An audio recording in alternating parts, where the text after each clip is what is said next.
Alright guys, welcome back to the channel. You are watching From Nisha's View, the fashion side. And today we're going to get into part 2 of how I film my reels, my TikToks, my shorts, all of that good stuff.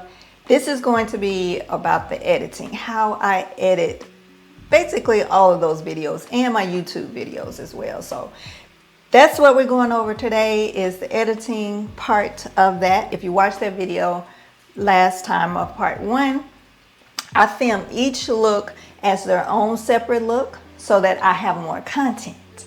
Yes, more content. So I make sure that each video is separate. And so today I'm going to go through how I edit those videos. Stay tuned and we're going to get right into it. So hold on. The software that I use is CapCut. Now I use CapCut because it's easy to follow.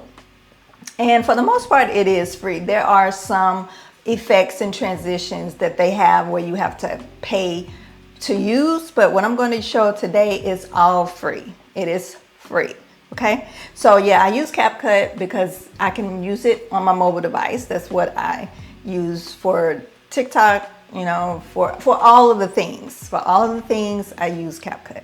So we're going to get into it just right now. Now, when you first open CapCut, you go into and you create your project. So you would just create your project up at the top, and then once that's done, it will come up and look like this. Now from here, so once you create your project, you want to import your files, the files that you're working with. Now the timeline is down at the bottom, so you want to pull down your videos into the timeline, and which is what I'm doing here.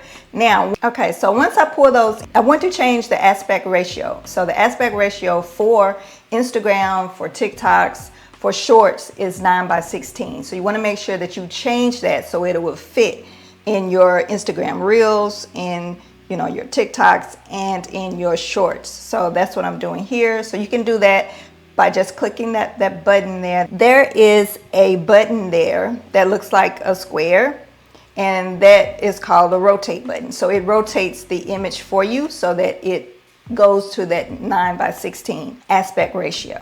And then I just drag it to make sure that it fits the whole, fits the screen. And you have to do that for each one of these. Now, okay, so this is what I'm doing here, is that I am just looking through the video and then just trying to see where I can trim certain things. I love details. So this is how I normally do for those close-up shots. I tilt the camera to that particular area that I want to focus on. And so for each frame, that's what I do. I trim out each particular section just to make it a little bit shorter, because again, my goal is to get this video under a minute. And we will get it under a minute. So yeah, so here I'm just trimming out sections of the video. And this part of the detailing in the video, I like to show those details. And like I said before, when I am filming, I want to make sure that the focus is on whatever it is that I want it to be on. So if I'm wanting the focus to be on my rings, if I wanted it to be on the tie, then the camera will be tilted toward that particular item and that particular, whatever that item is. I want the camera to just be focused on that. Just be focused on that. Sometimes it will have my face in it a little bit, but hopefully it will blur out my face a little bit and the focus will still remain on the item that I want it to be remained on. So here again, I am just trimming. Now for the speed, this is another thing that I like to adjust to get it down to where I need it to be, the time. So you have a speed option in CapCut where you can change the speed of the video. I'm still wanting to keep it under a minute. So the higher, that I change my speed, or the lower that I move the adjuster toward the end, toward the left end, then the slower the video will be. And usually with me, if I'm focusing in on something, like for this one, if I'm focusing on the tie or any like up close detail, the rings or whatever, then I want to slow the video down. It just gives it a little bit more cinematic feel to it, a little more cinematic vibe if it's in slow motion. Just looks better, in my opinion. So I think I'm at still a minute 40. So I'm still not at a minute yet. I'm not under a minute yet. So there's still some things that I need to cut out, or I need to speed up the video, but still give context about what's going on in the video. So I'm trimming. I am trimming. So I trim it and get it to the time that I want it to be. Now it's time to play. And what I mean by play is do the effects, do the transitions, do all those things. So that's what I'm doing here, is getting ready to do the effects that I like to use. And I have, like in CapCut, you can favorite, so it makes it a little faster. So you can favorite your effects that you use often. So I have my favorites folder, and I just go in here and then pick like whatever vibe it is for the video. I may use an effect and carry it across the whole timeline of the video, or I may just use it in certain parts of the video. So here I like to use film because I'm a photographer. So the film look, and I do film photography as well. So using film like editing or film like effects. So that's what I'm doing here. I did 2 film effects, and now we're going to get into the transitions. So my favorite transitions basically really is the mix. It's the mix. And then I like to use the open. Also, if I don't use the glitch, I use the open to go into a totally different frame. Me crossing my legs, it's sort of like a transition into a different thing, because we're getting toward the end of the video. And I normally do this toward the end of the video. So I cross my legs, but what I want to show off is the shoe. So here I find the part of the video just when I am crossing my legs. Okay, so once I find that part where I'm crossing my legs, then I go in and I do this crop. So the crop tool there on the left, I crop it so you can actually see just only the lower part of my body. And so that's really how you do that. Now, what's important is that sometimes when you're cropping something, you may lose a little bit of clarity, or it may get a little not clear, so blurry. So just make sure that you have good lighting, and you know everything is in focus that needs to be in focus if you want it to be in focus. So here I just do the crop tool just to crop it down to where I want the shoes or whatever that I'm showing off on the bottom part to show. And then toward the end, I do an animation. Now in CapCut, you can do animations, which means that you're going to add a little something extra to your video. So for me, I use the animation out. You can do an in, out, or you can do a combo of both. So I use the fade out, which means that that's the end of the video. So I just fade it out to black.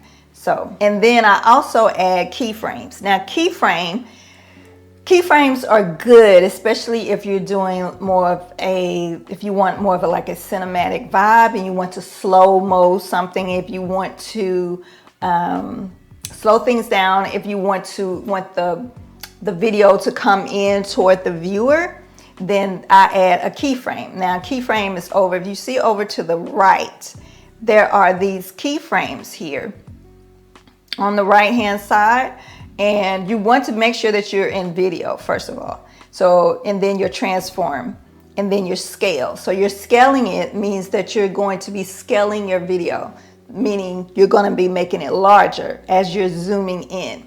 So your keyframe on the bottom, you want to make sure wherever you put your cursor, first of all, you have to have your slide or your frame highlighted. And then you want to take your cursor and put it on the beginning of your frame.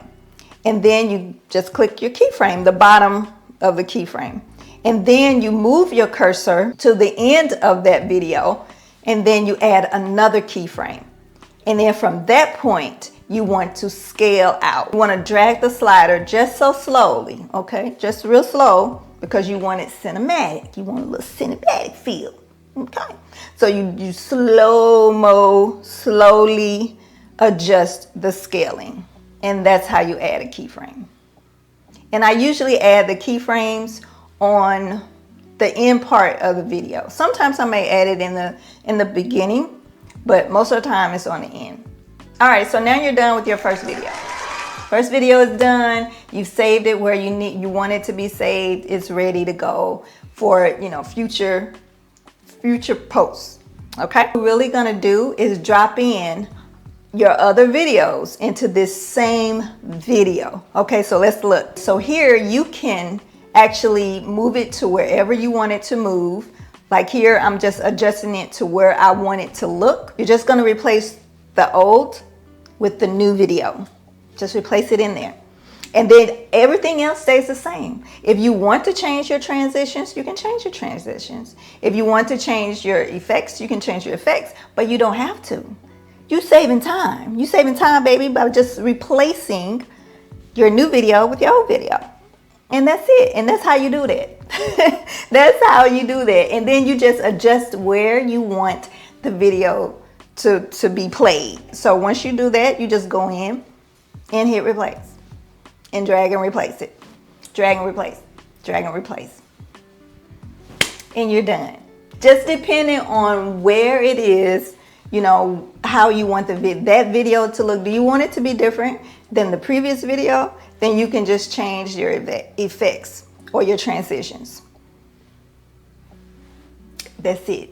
That's it. And then once you do all of that, you're pretty much done. You're done with your second video already. So your first video is really your time-consuming video, and the video that, you know, you're figuring out what it is that you want, how you want the video to look. If there's a story that you want to tell, that video is the foundation video. And then your next videos, you can just replace that.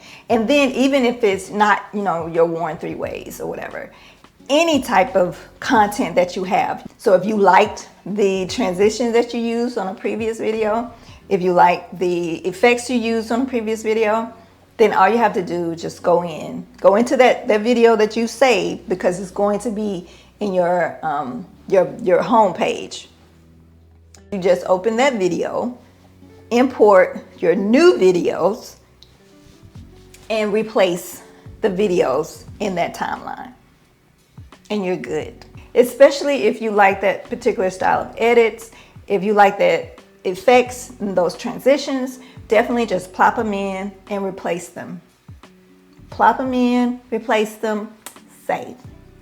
And you're good. That's for any video that you do. Video that you're editing, I would definitely suggest that. Now, YouTube videos is a little bit different because you're normally showing something, or you're doing a vlog maybe, or you're sharing like hauls or something like that. Then that's a little bit harder to just, you know, replace, because there's specific information that you're wanting to share with the community. So for those, it's a little bit different just to do a replace, you know, replacing your old video over top of it. So yeah. I appreciate you guys for tuning in. I really do. And of course, if you have any questions, or if you made it this far, definitely hit the subscribe button.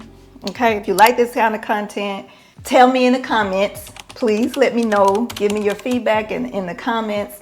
And of course, like and share as always. So yes, and until next time, I'll talk to you again. Thanks for watching my GG channel. Period.